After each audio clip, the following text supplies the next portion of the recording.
Welcome to the 3Haunted podcast, where we bring you all things horror, supernatural, folklore, mythology, and all things that go bump in the night.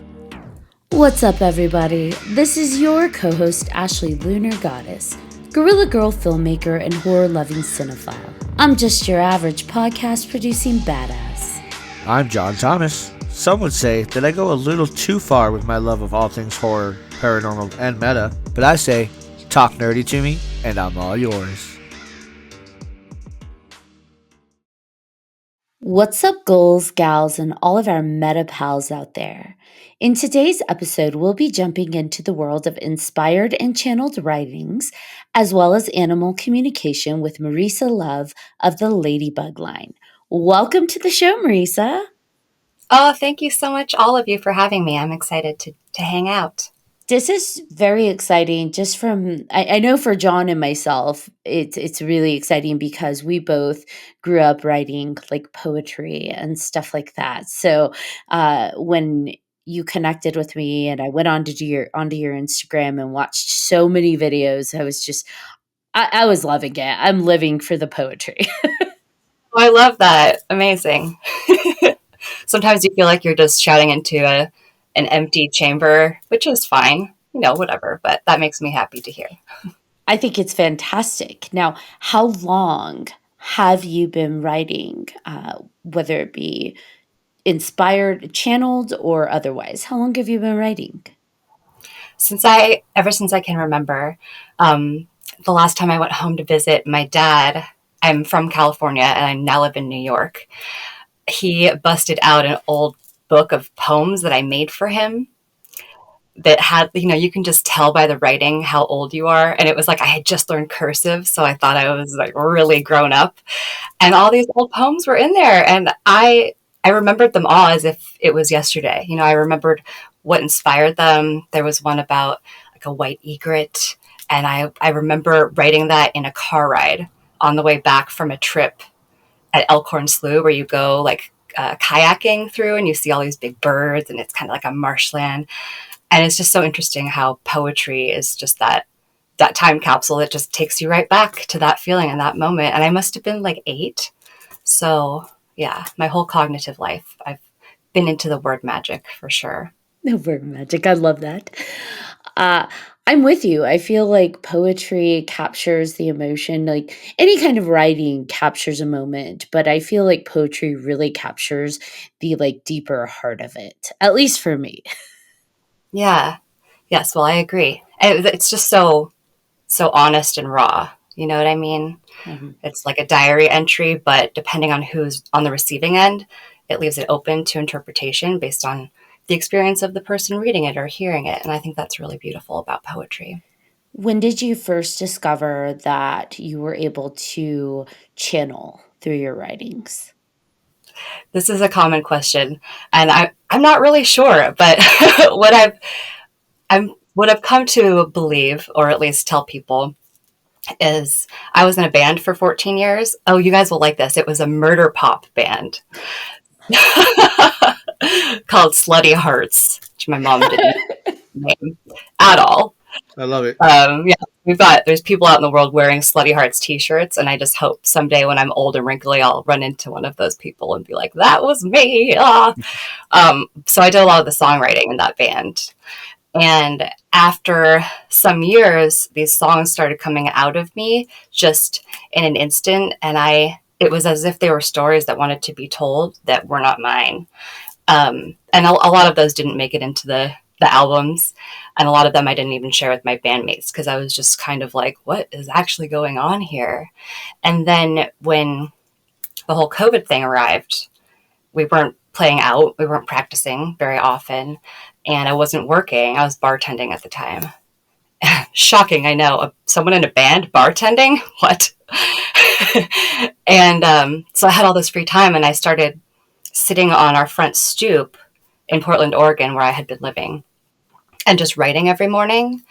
And that, I think, is when I really came to understand the gift that automatic and channeled and inspired writing can be.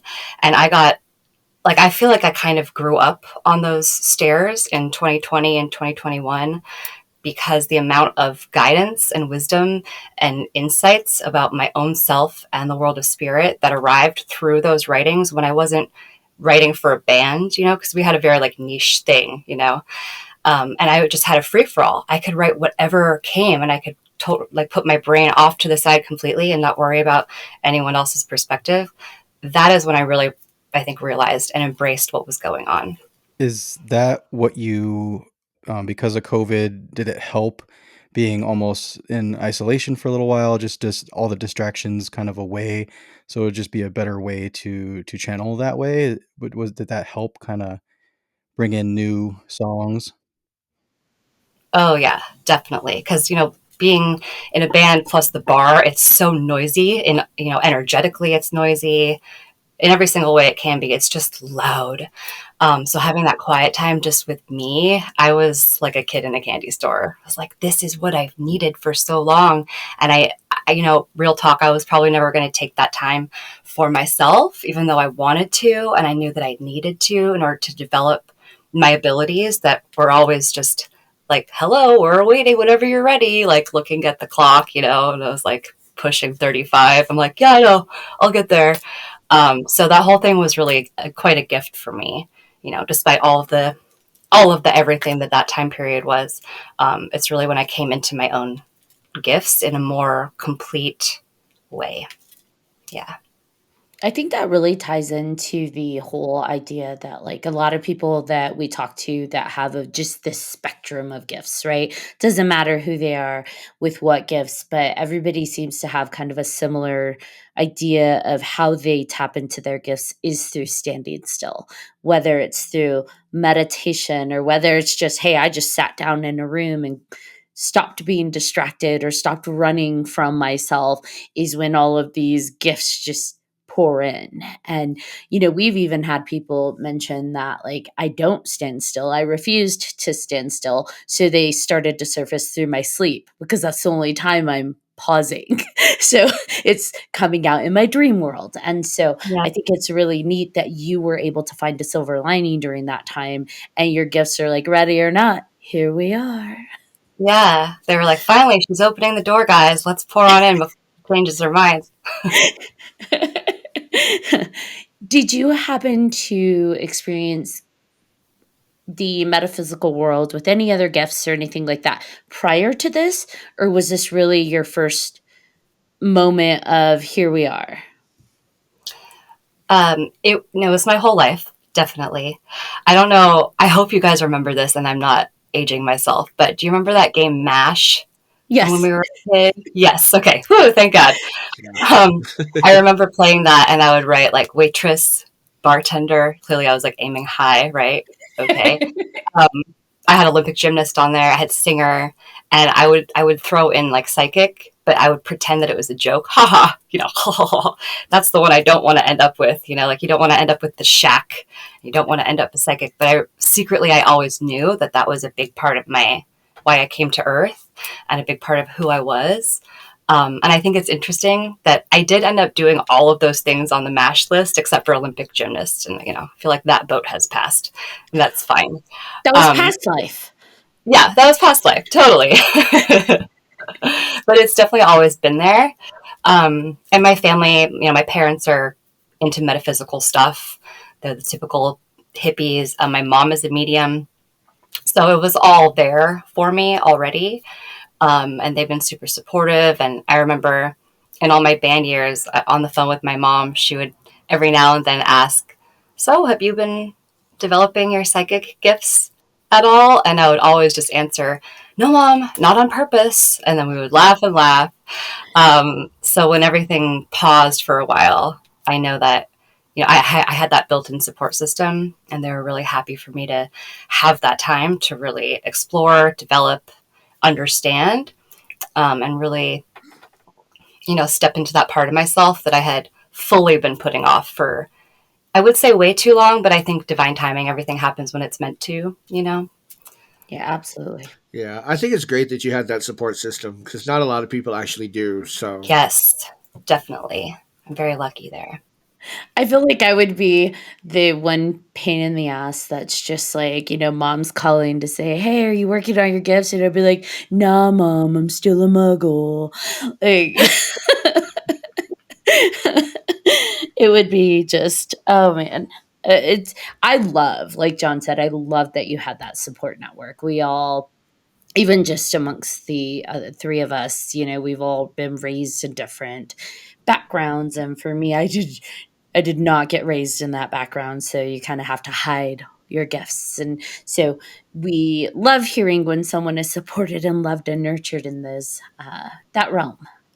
Yeah, I feel like it's a rarity. Like, 'cause I listen to a lot of podcasts of other people with their spiritual gifts being awakened and whatnot, and it seems like more often than not, it's like it was hidden or it was shamed, and that's just upsetting. But also, I think speaks to how much they value their own worth to just say, "Well, too bad. I'm doing this. This is who I am."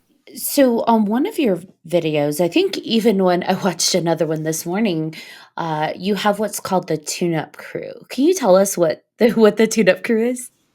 Yeah, I wish I knew. No. So for a while I was doing, and it still happens, but I feel like with everything, the way that I receive information evolves. So for a while I was getting messages from like my star friends, my galactic teachers, and that was really hard to talk about publicly. I was freaked out, man.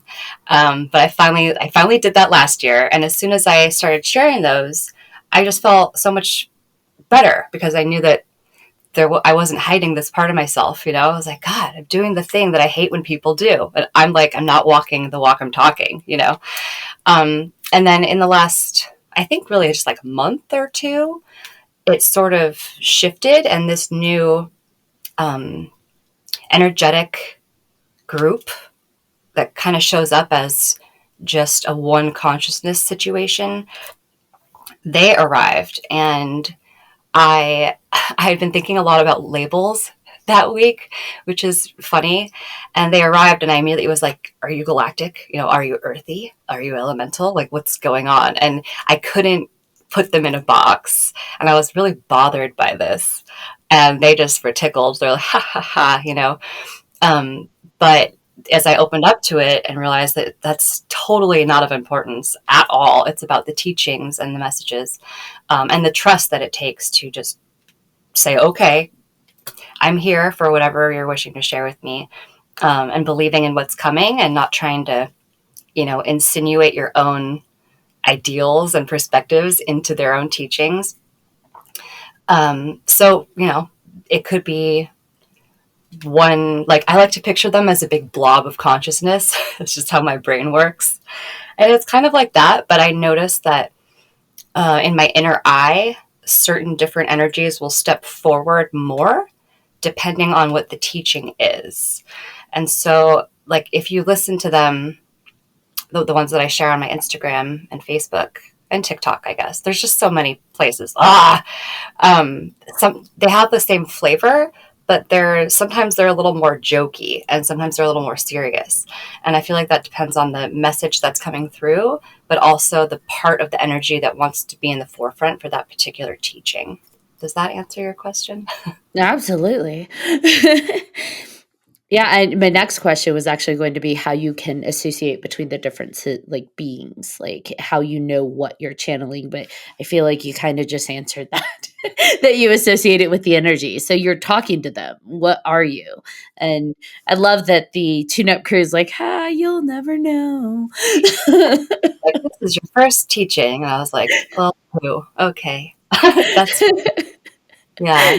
I listened to the one about prosperity and tolerance, and it's anybody that hasn't listened to your videos, that one I feel like is just every single thing you choose to say and every word just hits.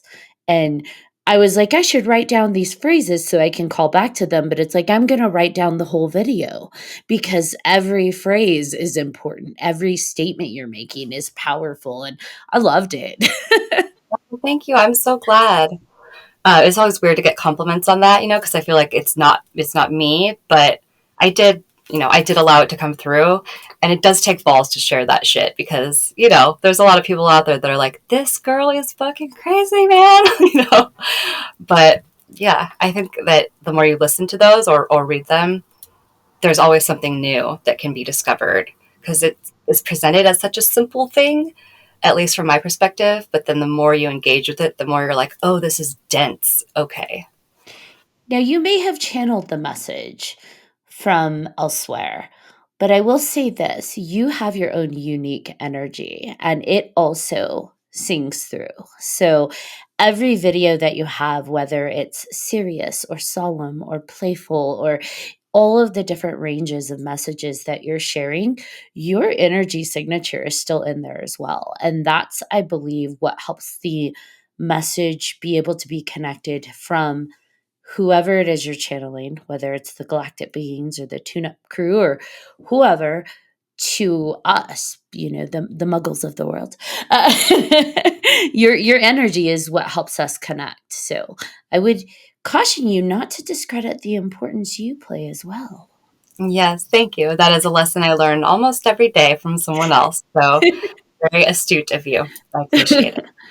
Do you know, like when does it happen for you? When do you actually like? Is there a certain time of day, or something that you're doing specifically that this happens, or is it just all random when you're connecting with these?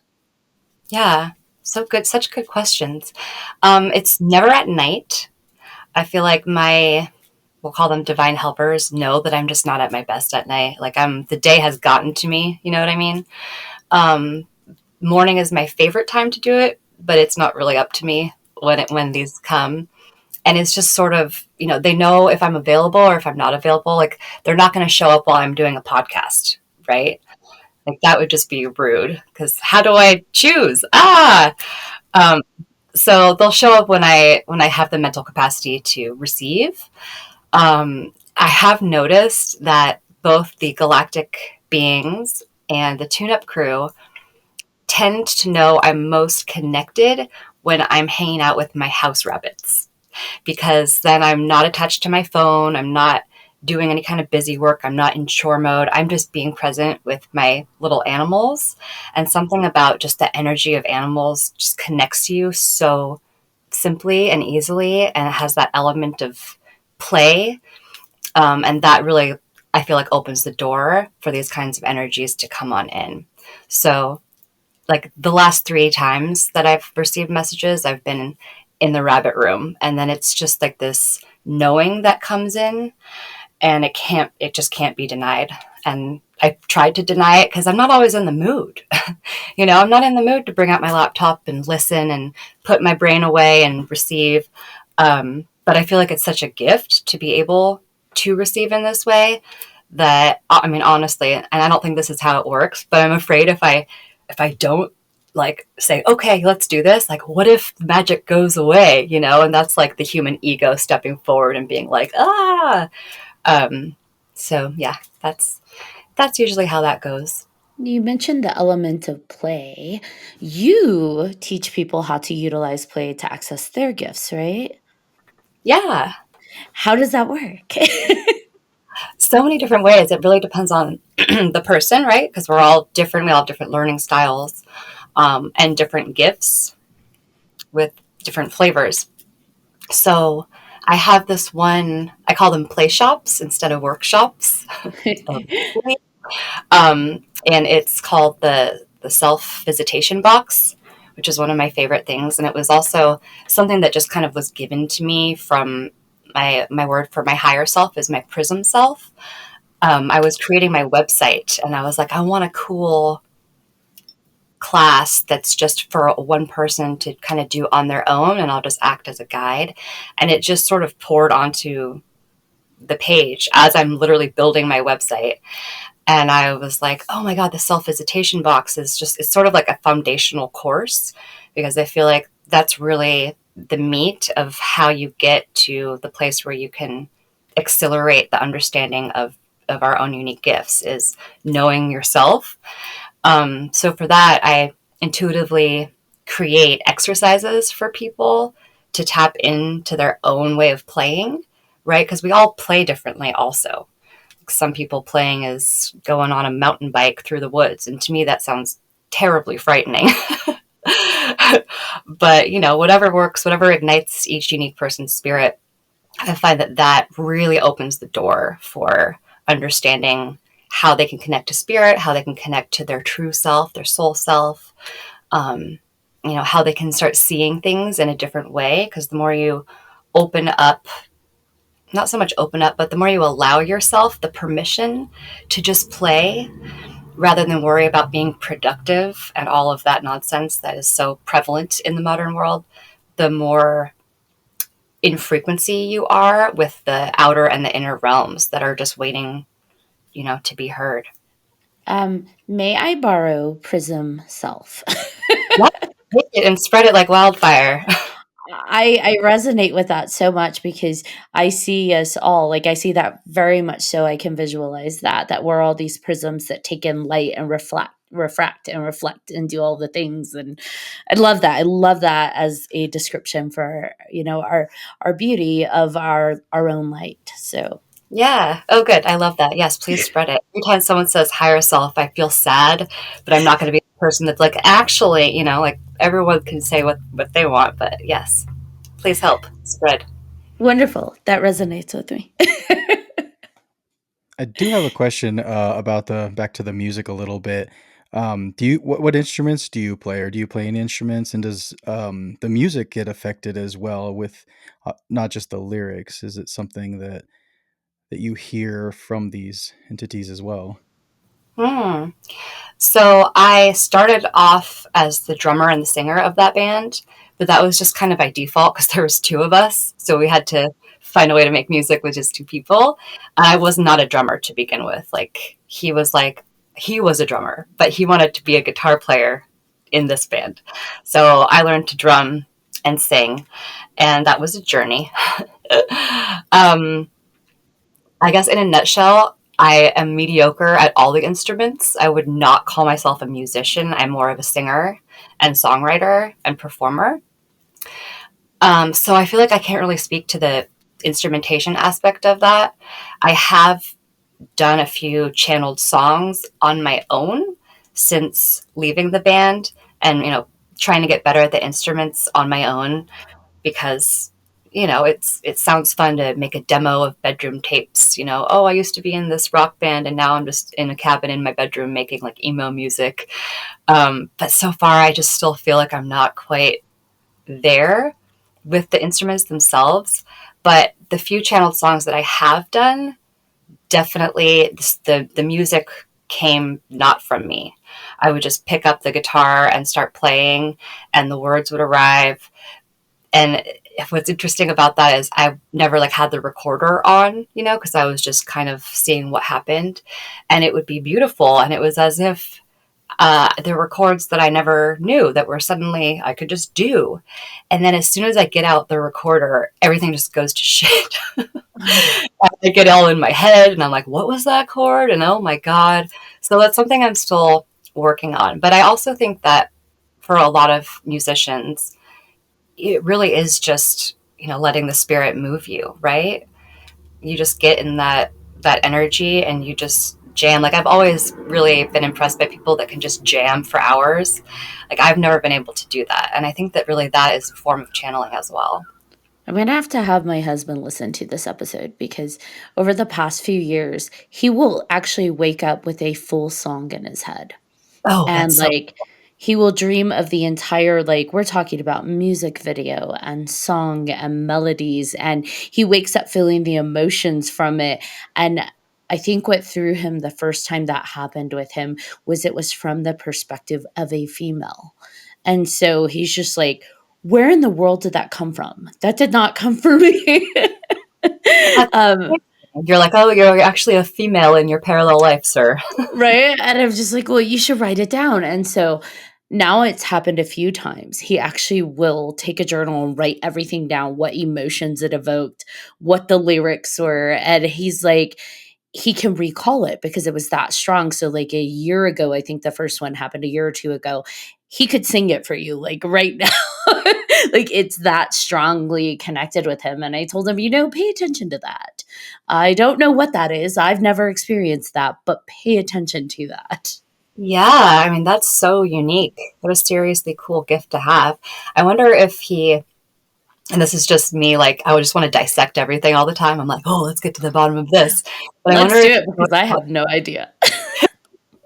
I'm like picturing him writing the words out and then just circling whatever words jump off the page at him and then seeing what those words say. Like if there's just a message in those immediately grabbing words, that could be just a fun exercise for him. Ooh, I like that. I'm going to have to tell him about that. Or even because he wrote down the other ones, revisit that. Like tap into that emotion and just go revisit those in circle. I like that a lot. Yeah, if nothing else, it'll just be fun. So I think it's really cool that to have someone who experiences that in some form to come talk to you, because for us, I think we really haven't kind of interacted in that way.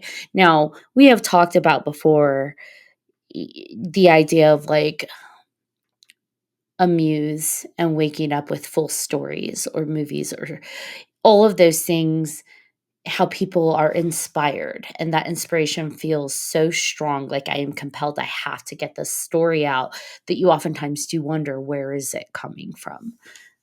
So yeah. Yeah. Yeah, and there's so many different ways to channel, right? It could be through music, through stories, through poems, through art. I'm always envious of people that can just channel beautiful pieces of art onto a canvas. Like, how do you do that? And then they're like, how do you write poetry? I'm like, oh, okay, I guess, yeah. We all have our ways of expressing, you know, the magic that flows through us. Is there another medium that you haven't searched out that maybe you want to get into? Like, I know you said you obviously you're into poetry and singing. Is there anything else that you have been dabbling with recently that you maybe painting or anything like that? Huh. Crazy question. Well, I took a painting class that did not go well. It was fun, but it definitely reiterated the fact that it's just not my medium, and that is totally okay. I am interested in that pour paint though that people have been doing. That I think might work for me because it's not about precision; it's just about mess, and that sounds fun. And also, I thought that that might be a cool way to do readings as well. It's kind of like an oracle card, but it's personally created for your client and you're doing the pour paint on it. And then you can kind of gaze at it almost like a crystal ball and receive the psychic messages that way. So that's something I have been kind of musing about testing out. That's awesome. I have a friend who does the pouring, but she does it with like vinyl records. And Uh-huh. yeah, so it's fun to be able to watch her do her thing, and then you can have it spinning and create all kinds of crazy things on it. Yeah.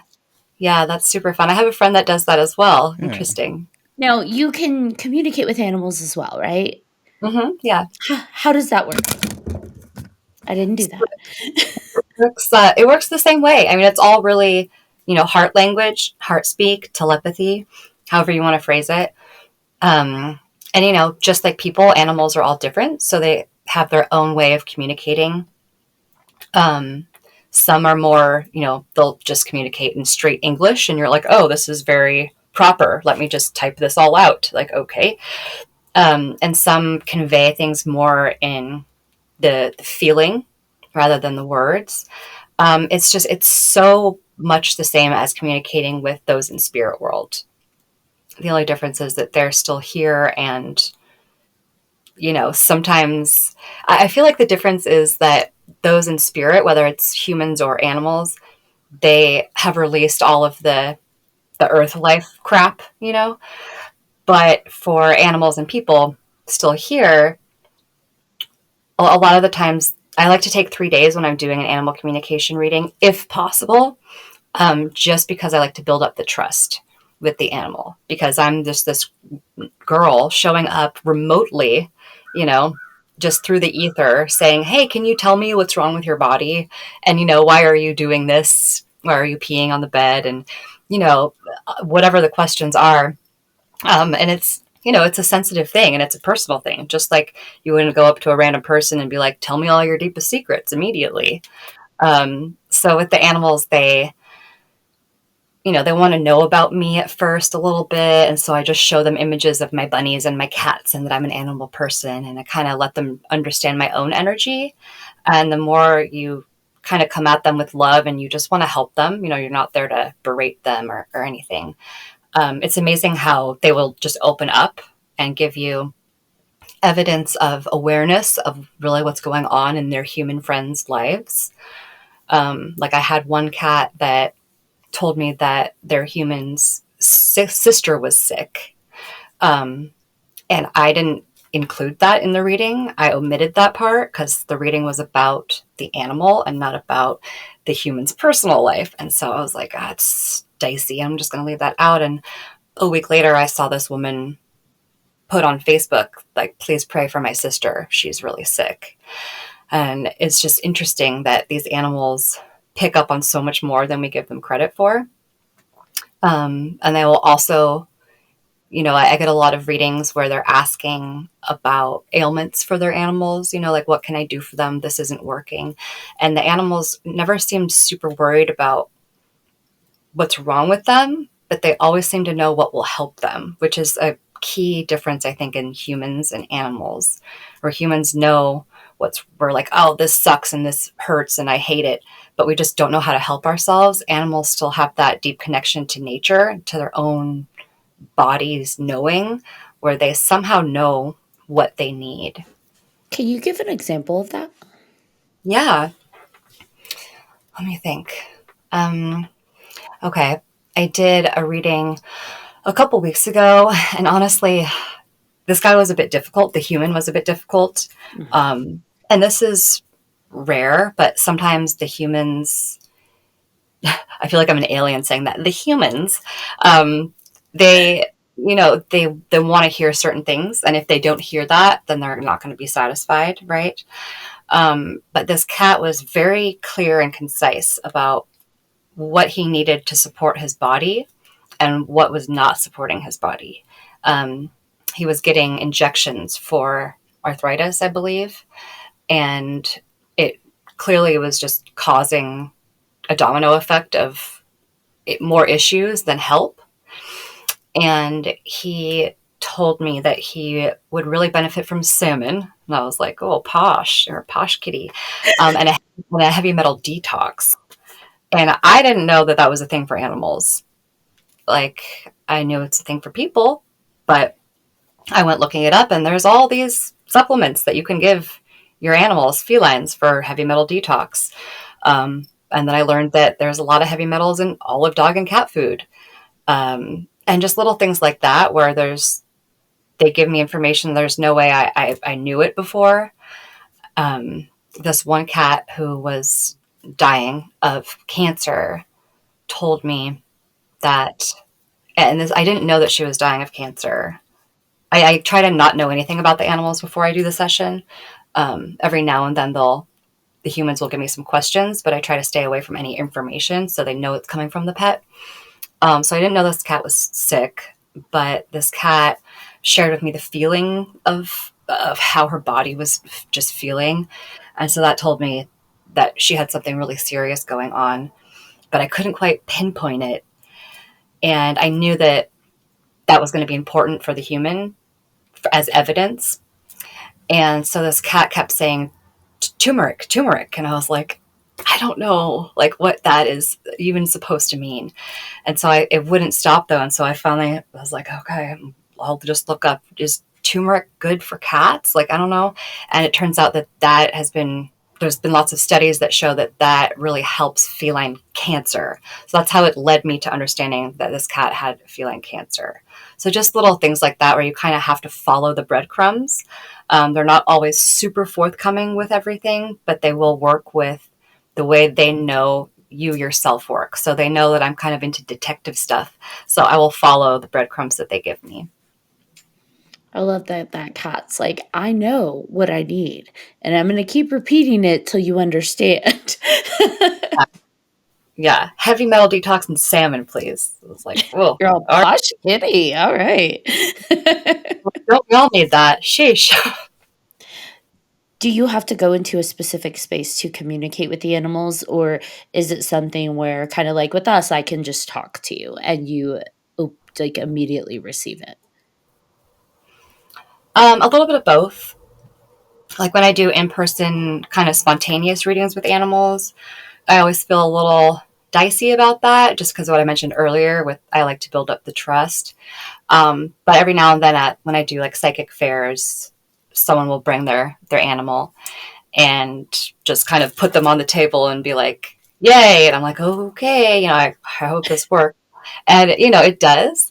It's not my favorite way of doing it, obviously, but, at fairs, I'm already in that space. I'm already in the energy that I need to be in.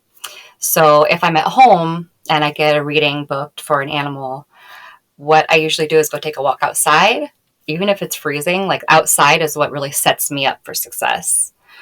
Um, and I'll do something that ignites my spirit, and that gets me in the right frequency for receiving. If I've filled my day with chaos stuff and stuff that's making me grumpy, I'm not going to be able to receive. And if I do, I'm definitely going to be second guessing it, and a lot of it will not be correct. So I just have to really make sure that I'm feeling excited, even if it's just taking 5 minutes to like plonk away on the piano terribly and be like, whoa, I could be better at this. Just the act of doing it because I enjoy it, that will set me up. Does that answer the question? Absolutely. Okay. You set yourself up by going outside and doing things that bring you joy. Is there anything you have to do to reset yourself once you've channeled or once you've connected with animals? What I do is I give thanks for all the help that I receive because it's, I pull in all my helpers that I possibly can, like help me to understand what is being given to me. So I kind of do like a 5 minute thank you ritual. And then I go and I put my hands under water. Like I turn on the faucet, and that really helps just bring me right back to where I need to be instead of like floating off, into the abyss, never to be seen or heard from again. Because it's so easy, especially being the person that I am. Like I'm very watery. I'm full of all water signs, and I'm just like, whoa, super esoteric, man. So I really need that kind of grounding ritual to bring me back so that I can function in the space that, we need most of the day. But so the water really helps me personally. So I had a question. What are you just talking to the like dogs and cats? Are there any other animals that you are connecting with? Yeah. I did a bird once, and that was really interesting. A bird named Baby, a cockatoo. Um, Trying to think if I've had a communication with a fish. And, there's a lot of communication I do with wild animals, which I think a lot of people always wonder about. Is it just for our pets, our animal companions, or is it wild animals as well? I love the wild animal communications. The only thing about that is, if you're trying to prove something to people, there's really not going to be any evidence for that kind of thing. So it's more just an exercise in connecting to nature and opening yourself up to the wild animals, showing them that you respect them, that you are one of them. And I love doing that. Um, there was a horse once that was interesting. You would think a horse would just be really, just based on size, just because of that, I guess, you would think they would be very forthcoming. But I found that the horse was the most difficult one, as if it was the size of a mouse. Like it just, he was like, I'd really rather not. And it's interesting because horses are so sensitive, right? Like they are such healers. And maybe it was just this specific horse, but I really had a hell of a time with that one. But I find that the dogs and the cats, because they're just around humans all the time, that they're more used to it, perhaps is the thing. But yeah, for the most part, it's people's dogs and cats. That's amazing. I what I think about is like your if you were to go somewhere like Africa and just drive next to a giraffe and see what you hear, right? Because I would be very interested in to hear that kind of message from a wild animal like that, an exotic animal. Have you thought about doing something like that? I have, yeah. And specifically, I would love to go to Africa. And also, I've been thinking about giraffes this whole episode, so I don't know what the deal is there. um, but yeah, I think that that would be really, really, really cool. So, how I work with the wild animals usually is it's almost like they give me little jewels of wisdom, like little one liner sentences that pertain to something I need to know in that moment.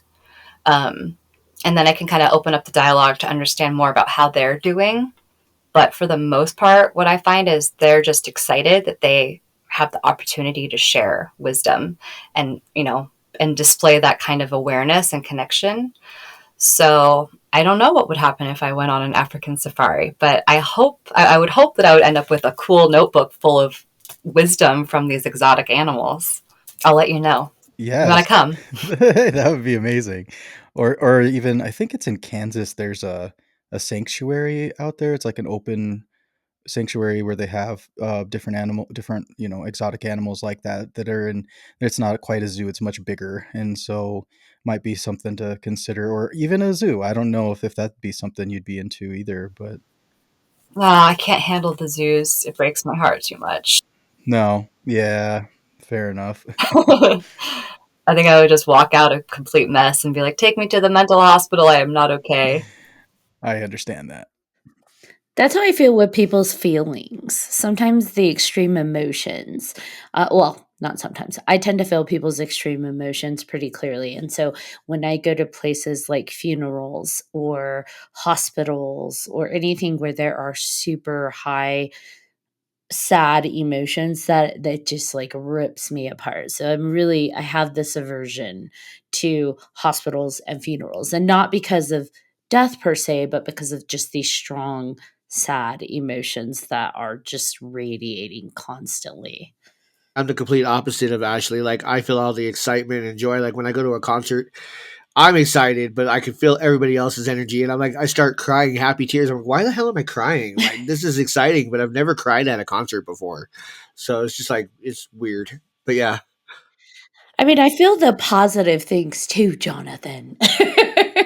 Which is I why I know you do. love You the focus on Tool the negative stuff. concerts. Which is why I love the Yes, Tool concerts too, because that is just full vibration, and those are phenomenal. I leave those feeling like I'm floating, but and then no, I did not partake in anything, but I leave those feeling like I'm floating. Yeah, you're high on the music, man. Exactly. And the community energy that has just been vibrating so strongly, it's phenomenal. Now you were going to say something.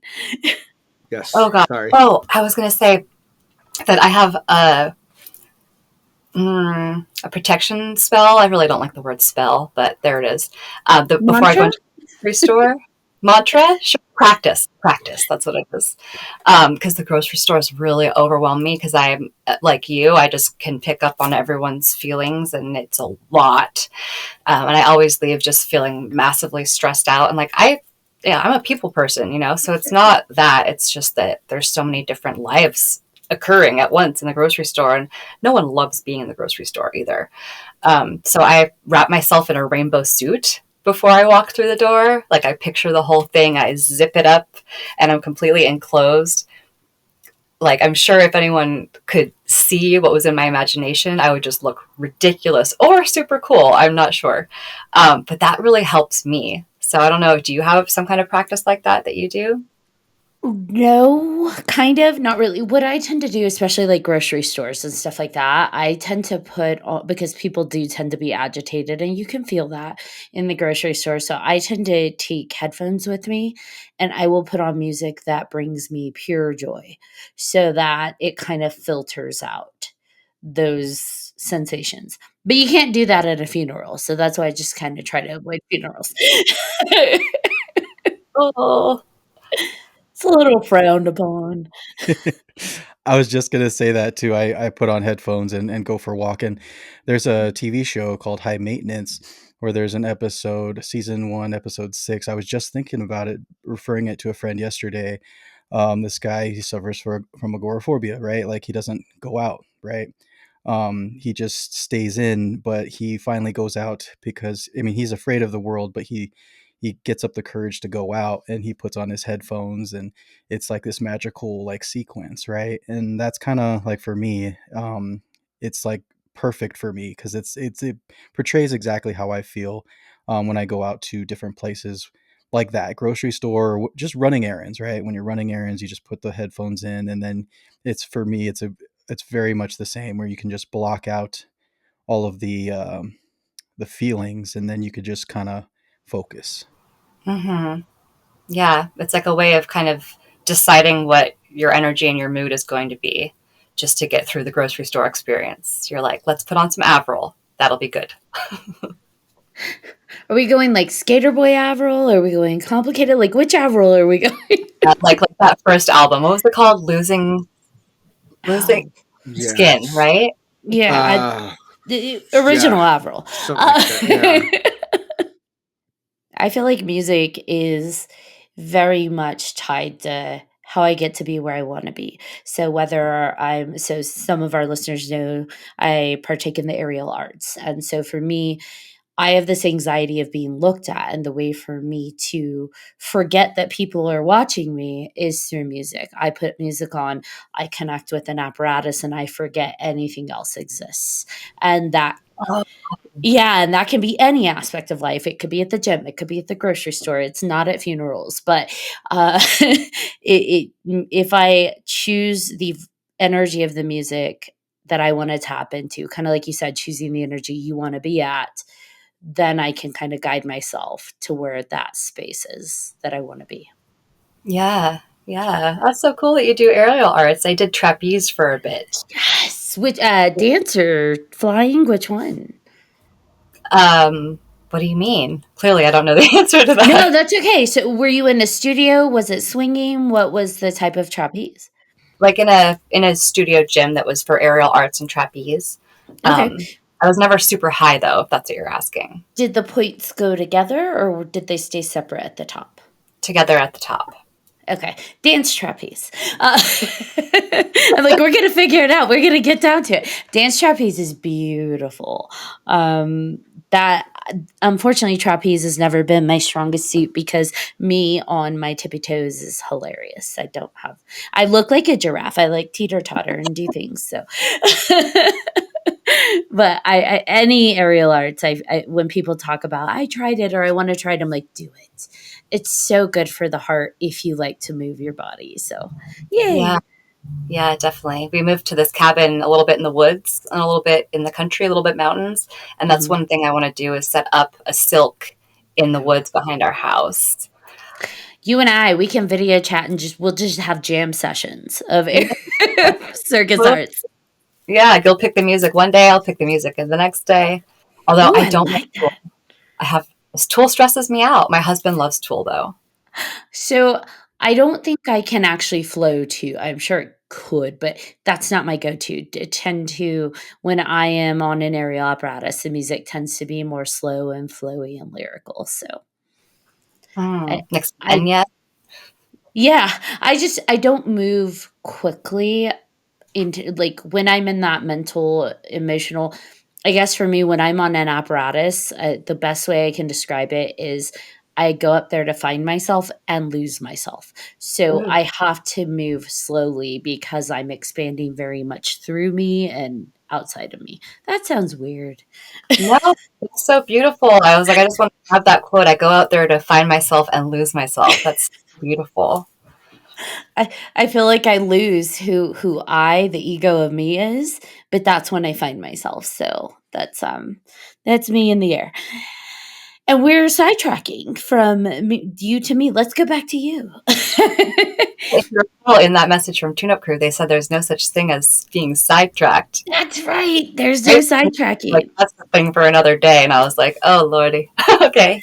I meant to ask you that too, because I loved that when you're like, there's no such thing as sidetracking. And that's a lesson for another day. I'm like, wait, hold on. What's that lesson? I need to know. Yeah, they said that they would talk about perfection and getting sidetracked at another point. Yeah, I do love that you said perfection is in the journey, or I'm sorry, perfection is in the intention and not the journey. I like that so much. Yeah, that was a good snippet. I think it was perfection is in the intention of of the action or something like that. I'll have to go back and look. I guess you guys will just have to go listen to the video to find I'll out. Now, where does the name Ladybug Line come from? Oh man, no one ever asks me that. And it's funny to me because it's so strange, right? How can I make this short? So, we all follow the scent of our soul, the song of our heart, the breadcrumbs, the spirit map, whatever you want to call it. So I just call it the Ladybug Line because I think it's so interesting that ladybugs will follow a line if you draw it, but it's only because of the pheromones in the pen, in the ink. So they won't do it with like a pencil or with any old pen. It's very specific. And I went down a whole wormhole one night when I was, supposed to be sleeping and learned all about this ladybug situation. Um, and so there's that. I think it's just really important that we all follow our own ladybug line because that is completely the point of life. And really learning to pick up the scent that is yours and not someone else's or what someone else thinks yours should be. I also, ladybugs are lucky. A group is called a loveliness, and I just like things that are lovely. I also just, initially, honestly, in late 2020, I wanted to do this as like a secret psychic hotline because I was still really in the closet about all of this. And so that's why I worked in the line there as well for the telephone line.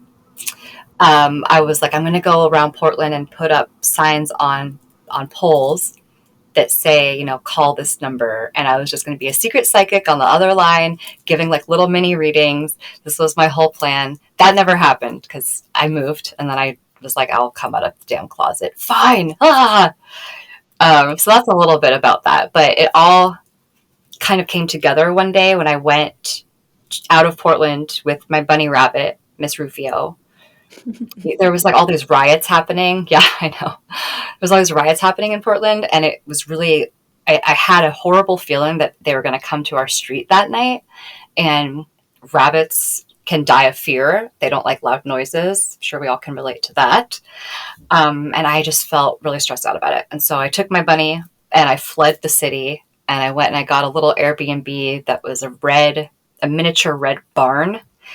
And we got there and got unpacked, and I was sitting on the bed just like, can't believe I just had to flee my own city with my rabbit, and there was a ladybug that was staring at me on the lamp. And I was like, I feel like I'm going to remember this moment at a later date. And so when I was asking Spirit, what should I call my business? Because I don't want to use my name. I don't just want it to be like Marisa the Medium.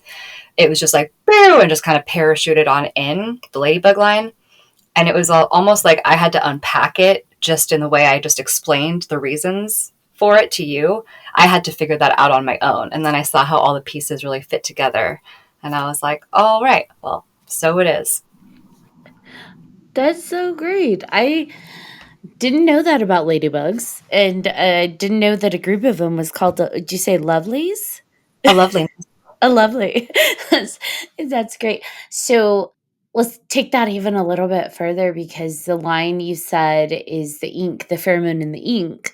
So for us on our metaphysical journey, would our line then be the pheromones of living our own truth, like our Yeah. vibrant colors? Yes, absolutely.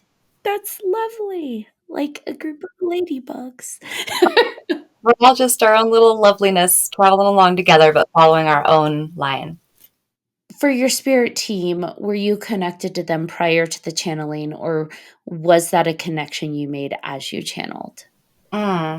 Both, I guess. I mean, I definitely have been aware of helpers in the ether for my whole life, but I wasn't ready for it. That's the honest truth. So I would have this awareness or I would get feelings of spirit being closer. And I didn't think that I was a medium until I was like well along in my journey, because I was doing the psychic stuff once I finally decided. And I think it was like 2018 when I started taking psychic classes, but I only dabbled because, again, I was busy with like my rocker bartender lifestyle. Um, so it wasn't until like late 2020 when I noticed that mediumship stuff was actually filtering into my psychic readings. And then the animal communication had kind of returned with a vengeance. And I had definitely forgotten about that aspect in those, like, in the years of the 20s, the lost years, the developing years, right? And I was so desperate to say I wasn't a medium. I just kept saying, oh, that's not for me. That's for other people. It's not my jam. And my mom would say, that's what I said too, honey. I was convinced that I was just psychic, and then the mediumship just wouldn't go away. And I was like, whatever, mom, God. She was right. So I'll give credit where due. And once I finally embraced the mediumship aspect of myself, it was like all the other connections that are available just really showed up more and more. So it's really just the more you accept the help that is available, the more help will come, and the more you can then turn and help other people with that as well. Do you find that your spirit team changes as you continue through this journey? Yeah, definitely. Like, as I mentioned earlier, there was the Galactic Helpers that were front and center. Now there's the tune-up crew. And everyone's always really interested in our spirit guides, right? And I do messages from your guides readings, and those are really playful readings. Those are really fun because your guides can show up in any way at all. Like a rock could show up. And that's always a lesson for me, to not care about judgment, like, okay, you have a rock, and this is the message from the rock. And the way that it unfolds is beautiful. And there's always a reason why a guide is showing up as, we'll say, a rock, or showing up as a giraffe. It doesn't necessarily mean that you have a literal giraffe in spirit who is like hanging out with you, protecting your car on a road trip. But it's the energy of the giraffe that is the medicine for your own soul at that time. So your guide will show up as a giraffe. So I definitely think that throughout life, we have guides that are always with us. And then there's an ever-changing cast based on our ever-changing experience that we're having. That makes complete sense. Now, where can people find you? They can find me on the Bunny Ranch. No, someday. My husband's looking in the other room and he's like, no. He's like, you don't say that. No, I will leave you. I'm at theladybugline.com. That is my website. I am super active on Instagram at the Ladybug Line, but there's an underscore in between each word because the other one was taken. I was like, who is that coming for you? What's going on? I'm on Facebook at the Ladybug Line as well, and TikTok. Or, you can always just play super detective and come find me in the physical, and that could be really fun. That sounds a little creepy. Don't invite stalkers in. Hey girl, I was in a murder pop band, okay? This is true. The Slutty Hearts. I'm going to find a t-shirt and send it to you. Like, wear it and take a picture and send that to you. Like, look, I'm a Slutty Heart now, too. Please do. I know if I had a box of our merch, I would totally send you a shirt right now. But we lost it in our move, and that's a bummer. So now, the most important question I have for you is, how many bunnies do you have now? I have two. Just two. Do you still have Mrs. Rufio? I do have Miss Rufio, and I have Simon Kennedy. And Simon Kennedy is very vocal. He shares a lot with me. I do a lot of channeled writing through him as a vessel. So he acts as the medium in that case. But then he also shares a lot of his own insights and wisdom. He has made me aware of 2 other lives we have shared together. I've never told anyone this in public. Well, here we go. And then Miss Rufio is really, she's like a little independent punk. But she's not really Sherry, or maybe I'm just not hearing her. It's possible. But she was actually the one that really super activated my animal communication in 2020, when I was noticing I was hearing stuff from wild animals, but I hadn't really even thought about the pet scenario. And this is a good validation moment of how pets can give you that evidence. It was right after I got her, and I have 2 cats too, and I was worried that she was a lonely bunny. And are you afraid of the cats? Are you safe with the cats? Are you okay being the only rabbit? Do you have enough toys? Do you have enough hay? And I was like circling her in the living room, just asking her if she had enough of this and do you have enough of that, and just being a total fretful helicopter mom. And I wasn't expecting like an actual answer. And then I heard, and usually when I hear, it's the inner hearing, it's more of a feeling, or I see the words. But this was like very clairaudient. It was just very like someone was next to me, and she said, she spoke in Spanish. I don't speak Spanish. I can count to like 10, maybe 20. I can say hi, like it's minimal. And she said, bastas todos. And I was like, what was that? And I heard it again, and I was just stunned. And so I looked up, and it means all is enough. And that was a moment for me. And then, then I cried a bunch because it was just so profound. And I was like, holy mackerel. So she was actually really instrumental in bringing my awareness back to the fact that our pets understand so much more than we're giving them credit for. And apparently she's, fluent in Spanish. That's She the only speaks in Spanish. I was like, can we not do that? Because I'm going to have to go look everything up, That's very cute. Yeah, but it was like she knew that I was going to talk myself out of it if she gave me an answer in any other way than in Spanish or, French or whatever. So the animals, they know that validation is needed a lot of the time. So they'll find a way to get that in there. That's amazing. I love that your bunny speaks Spanish. Yeah. Bastas todos, everyone. All is enough. It's all enough. Now, did anyone have any final questions or thoughts before we wrap this amazing episode up? I just wanted to say thank you, and I'm excited to hear more because I'm sure you have so many other stories about just all of your encounters with the people that you're doing readings for, not just the animals, but themselves and all the poetry and everything. Like I think that would be fun. Yeah, thank you. Yeah, I'm always down. Can I ask you guys a question? Absolutely. Oh, cool. Yeah. I want to ask if each of you could come back as any animal next life, what would it be? Well, I had a reading once where I was told that I was in the prehistoric era. I was like a big giant sea turtle. Oh, what fun. Oh, that would be epic. You lived Yeah. so long. So that'd be cool. What about you, John? I don't know. For some reason, goat keeps coming to mind, but I don't know. I don't know I think why. that But yeah, goats are so a goat, happy. I guess. They're just loving life. Yeah. Yes. They're playing and having a good old time. Yeah. And they're very Yeah. mischievous. Oh yeah. Yeah. And they're super climbers. I know a lot about goats now because my husband and I are about to adopt a couple come warmer days. So yeah. Goats are on Nice. my mind. So maybe you're just psychically picking that up for That's me. cool. There you go. Could be. I don't All right, know. Ashley. I love all kinds of animals. I would want to be a hummingbird. Aw. So we've got a turtle, a goat, and a hummingbird. I That's very fantastic. much love hummingbirds. I feel like a calm when they're around. So I think I pick hummingbird. Lovely. I had a day of hummingbird synchronicities yesterday.